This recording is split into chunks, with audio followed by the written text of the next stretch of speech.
Hello students, Omkar classes में आप सभी का स्वागत है। आज हम पढ़ेंगे क्लास 12th में जीव विज्ञान। जीव विज्ञान में पढ़ेंगे पर परागण की विधियाँ क्या होती हैं, यानी पर परागण की विधियाँ क्या क्या होती हैं, किस प्रकार से पर परागण होता है। ठीक है, तो देखेंगे पर परागण की विधियाँ।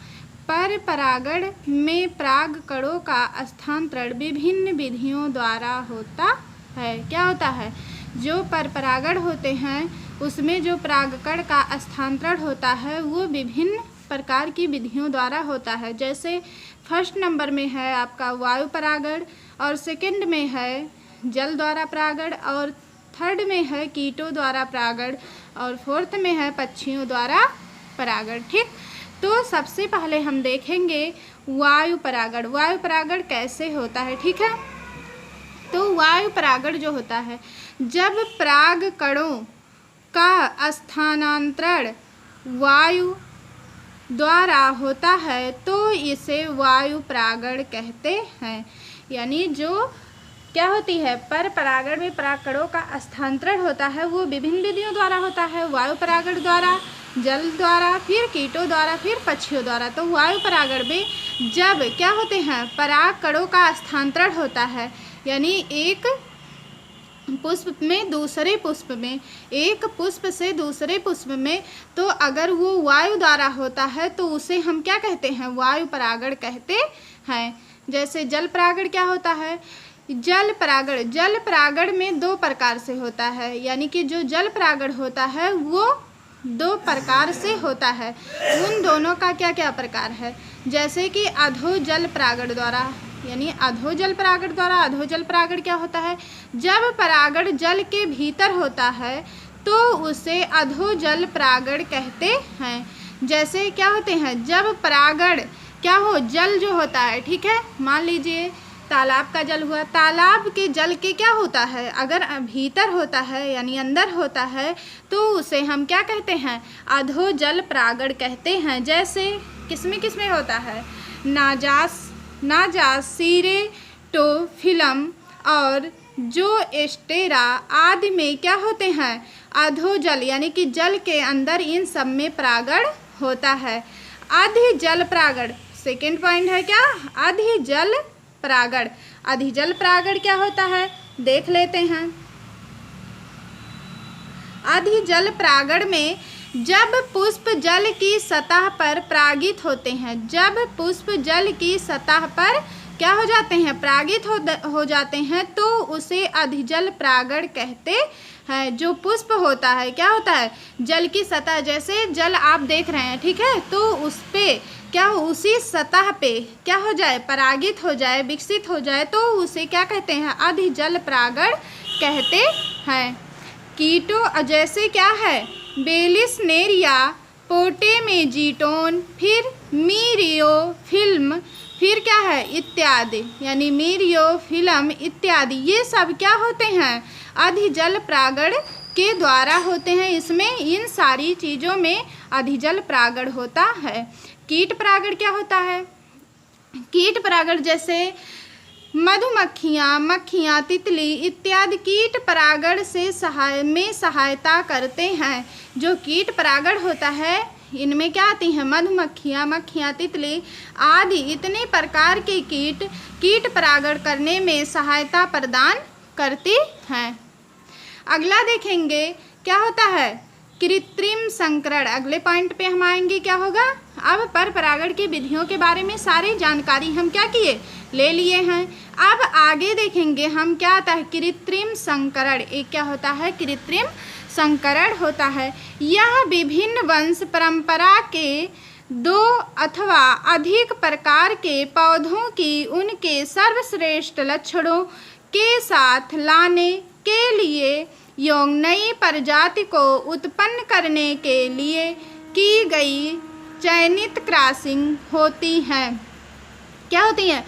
जो यह कृत्रिम संकरण का मतलब होता है कि विभिन्न वंश परंपरा के दो या क्या होते हैं, दो अथवा अधिक प्रकार के, यानी दो से अधिक प्रकार के पौधे हों और उनके सर्वश्रेष्ठ जो लक्षण होते हैं उनको लाने के लिए सर्वश्रेष्ठ लक्षणों को लाने के लिए नई प्रजाति को उत्पन्न करने के लिए की गई चयनित क्रॉसिंग होती है। यानी कि उन पौधों की क्या एक चयन किया जाता है, ठीक है, और उससे क्या होती है, चयनित क्रॉसिंग होती है। कृत्रिम संकरण द्वारा फसलों की उन्नत किस्मों को उत्पन्न किया जाता है। क्या होती है, जो कृत्रिम संकरण होता है, कृत्रिम संकरण के द्वारा ही फसलों की उन्नत किस्मों को उत्पन्न किया जाता है। जो क्या करती हैं, फसल का उत्पादन यानी उन्नत करती हैं, वही क्या होती हैं, किस्मों का उत्पन्न किया जाता है। किसके द्वारा, कृत्रिम संकरण के द्वारा ही फसलों का उन्नत किया जाता है। आगे देखेंगे। इसके बाद क्या है, निषेचन। किसके बारे में पढ़ेंगे आप, निषेचन के बारे में पढ़ेंगे। जैसे नर एवं मादा युग्मकों के संलयन की क्रिया को निषेचन कहते हैं। आपको बताए थे परागण, क्या बताए थे, परागण के बारे में देखे थे। परागण की क्या थी परिभाषा, जैसे पराग कणों का पराग कोश से मुक्त होकर विभिन्न विधियों द्वारा उसी पुष्प या जाति के अन्य पुष्प के जयांग की वर्तिकाग्र तक पहुंचना क्या कहलाता था, परागण कहलाता था। तो वही परागण फिर क्या होते हैं, नर एवं मादा युग्मकों के, यानी जो परागकण होते हैं मेच्योर होके फिर फर्टिलाइजेशन के द्वारा नर एवं मादा युग्मकों के संलयन की क्रिया निषेचन होती है। जैसे नर युग्मक क्या होते हैं, शुक्राणु होते हैं, और मादा युग्मक क्या होते हैं, अंडाणु होते हैं। इनके संलयन की क्रिया को क्या कहते हैं, निषेचन कहते हैं, ठीक है। निषेचन की क्रिया क्या होती है, निम्नलिखित प्रकार से होती है। निषेचन की क्रिया निम्नलिखित प्रकार से होती है। वो प्रकार का नाम आप जान लेंगे आगे, ठीक है।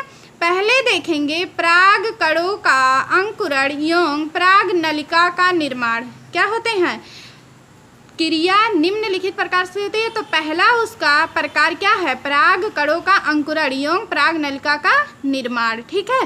पराग कण उसमें अंकुरित हो जाए और वो क्या करे, एक पराग नलिका का फिर निर्माण कर दें।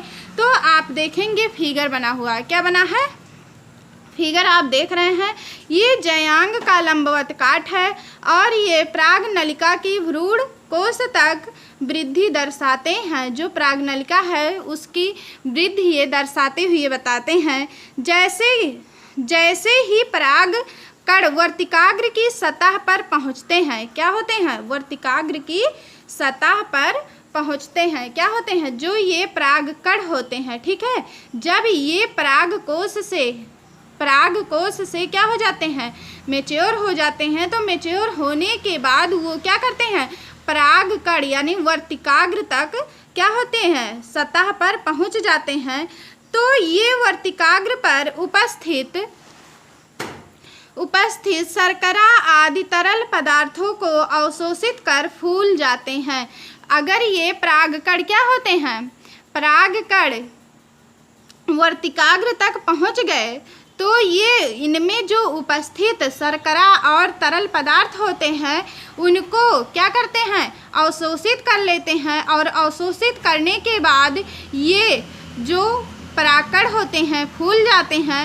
इससे अंतःचोल, इसे क्या कहते हैं, इससे अंतःचोल बाह्यचोल में स्थित किसी जनन छिद्र से एक पराग नलिका के रूप में बाहर आ जाते हैं। क्या होते हैं, इससे अगर ये परागकण फूल गए तो इसी से क्या होते हैं, एक अंतःचोल होता है और एक बाह्यचोल होता है। आपको आगे बताए थे। तो उनमें स्थित किसी जो ये क्या होते हैं, अंतःचोल और बाह्यचोल होता है, उसमें क्या होते हैं, एक छिद्र यानी कि जनन छिद्र से क्या होती है, एक पराग नलिका के रूप में बाहर आ जाते हैं। ये क्या होती है, पराग नलिका होती है। और इसी पराग नलिका के द्वारा ही ये क्या करते हैं, बाहर आ जाते हैं। और प्रायः एक परागकण से एक ही पराग नलिका यानी जो ये एक परागकण होते हैं, इस परागकण से एक ही पराग नलिका क्या होती है, निकलती है। लेकिन परंतु इसमें क्या होते हैं, ये इनमें मालवेसी और कुकुरबिटेसी के सदस्य यानी जो आपको बताया भी है आगे, परंतु मालवेसी व कुकुरबिटेसी के सदस्यों में एक परागकण से अनेक पराग नलिकाएँ निकलती हैं। यानी जो क्या होती हैं, परंतु इनमें जो मालवेसी व कुकुरबिटेसी होती हैं उनके सदस्यों यानी एक समूह होता है, उस समूह सदस्यों से क्या होती है, एक परागकण से, जो एक परागकण होता है उस परागकोण से क्या होती हैं, परागकण से अनेक प्रकार की क्या होती हैं, पराग नलिकाएँ निकलती हैं और जनन कोशिका विभाजित होकर दो नर युग्मक बनाती हैं। और क्या करती हैं, जो जनन कोशिका होती है वो विभाजित होकर यानी विखंडित होकर दो नर युग्मक बना लेती हैं। आगे देखेंगे पराग नलिका का मार्ग क्या होता है। पराग नलिका का मार्ग, पराग नलिका का मार्ग में देखेंगे पराग नलिका वर्तिका से हुई बीजांड की तरफ गति करती है। ठीक, जो पराग नलिका होती है ये वर्तिका से होती हुई बीजांड की तरफ क्या करती है, गति करती हुई प्रतीत होती है।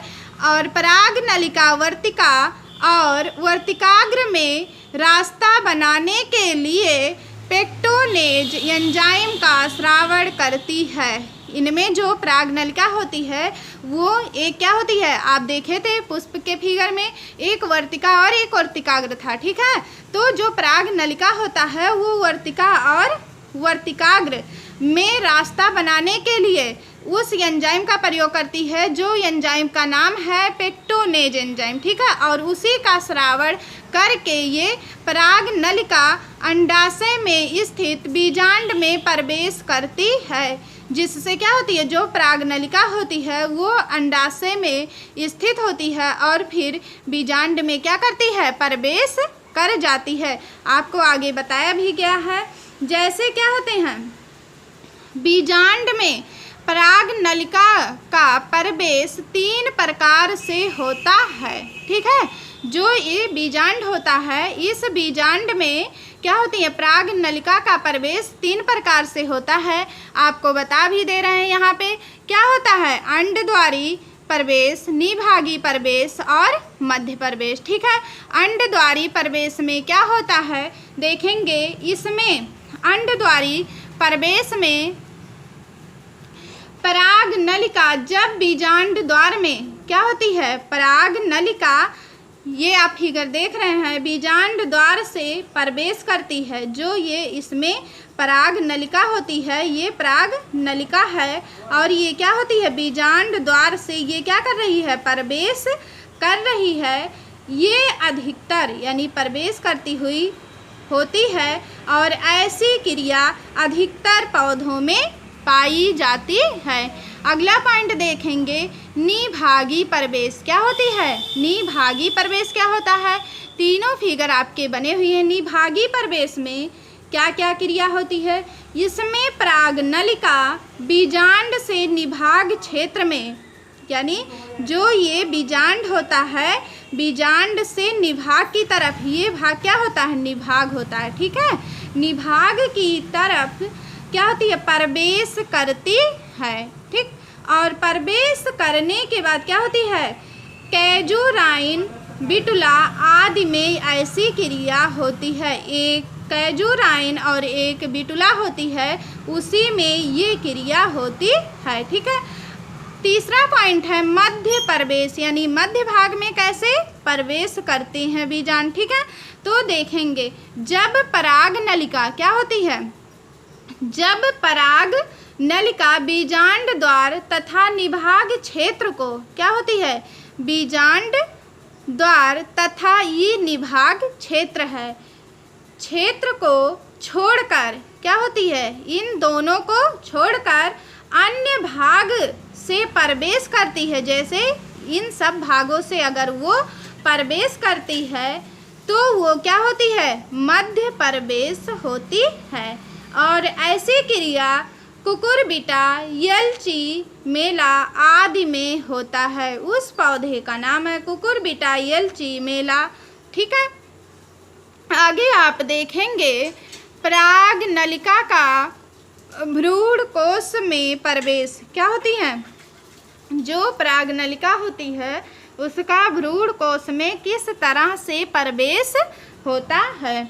ठीक है, तो बीजांड में प्रवेश करने के पश्चात पराग नलिका भ्रूण कोश में सदैव बीजांड द्वार वाले छोर से प्रवेश करती है। क्या होती है, जो पराग बीजांड में प्रवेश करने के पश्चात बाद पराग नलिका जो होती है वो भ्रूण कोश में क्या होती है, सदैव बीजांड द्वार क्या होते हैं, ये क्या है, ये बीजांड द्वार हैं। ठीक, आया ना समझ में, लिखा भी है बीजांड द्वार।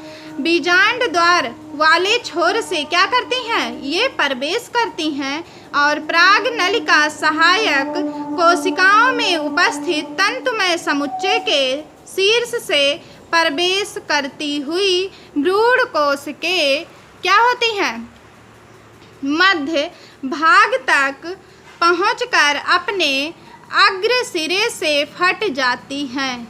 क्या होती हैं, फट जाती हैं, वो अग्र सिरे से फट जाती हैं। आगे फिगर में आपको बताया भी गया है, या छिद्र बनाती हैं, या ये फट जाती हैं या छिद्र बना लेती हैं।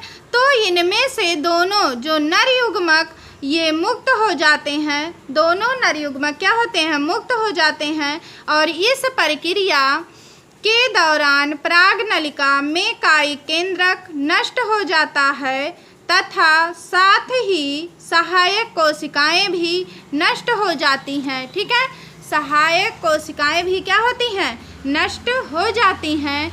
इस प्रकार आवृतबीजी पौधों में नर युग्मक भ्रूण कोश से पराग नलिका द्वारा पहुंचते हैं। ठीक, फिगर आप समझ लीजिए क्या है, जैसे आपको बताए हैं, कितना था आपका, क्या था कि पराग नलिका में भ्रूण कोश। ठीक है, तो पराग नलिका के पश्चात, ठीक, तो ये क्या होती हैं, आपको बताएं, ये मध्य कोश में आते ही ये क्या होती हैं, फट जाती हैं। ठीक है, ये फटने के बाद इनमें क्या होती हैं, एक छिद्र अगर ये बना लेती हैं तो उनमें से एक ध्रुवीय क्या होता है, केंद्रक निकलता है। क्या निकलता है, ध्रुवीय केंद्रक निकलता है। और इस केंद्रक के यानी कि बाहर के जो भाग होते हैं इसे हम क्या कहते हैं, मध्य कोश कहते हैं। क्या कहते हैं, मध्य कोश कहते हैं। और इस मध्य कोश के अंदर एक क्या होता है, अंडज होता है और इस अंड में क्या होते हैं, इस बीच में जो होता है उसे यानी कि अंड केंद्रक कहते हैं। और ये क्या होता है, जो ध्रुवीय केंद्रक बाहर निकल जाते हैं फिर वो क्या होते हैं, दूसरे में आगमन कर जाते हैं, यानी कि दूसरे पौधों में वो फिर प्रवेश कर जाते हैं। जैसे ये आपका क्या है, दूसरा पौधा है और ये ध्रुवीय केंद्रक यहाँ से फट कर क्या होता है, ये दूसरे पौधों में क्या कर लिया, प्रवेश कर लिया। और प्रवेश करने के बाद ये क्या करता है, नर युग्मक क्या होते हैं, जो नर युग्मक होता है वो भ्रूण कोश से पराग नलिका द्वारा पहुँच जाते हैं। ठीक है।